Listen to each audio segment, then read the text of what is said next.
Mas pensando melhor, ela viu que era ridículo. Talvez fosse tudo um acidente. Cassie não pensou nisso mais.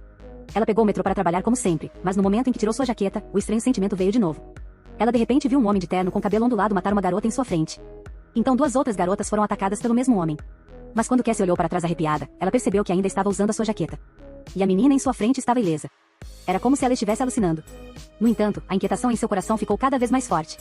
Ela realmente sabia o que iria acontecer em alguns minutos. Justamente quando ela não sabia o que fazer, a terceira vítima entrou no trem. Cassie de repente percebeu que o trem estava totalmente em perigo.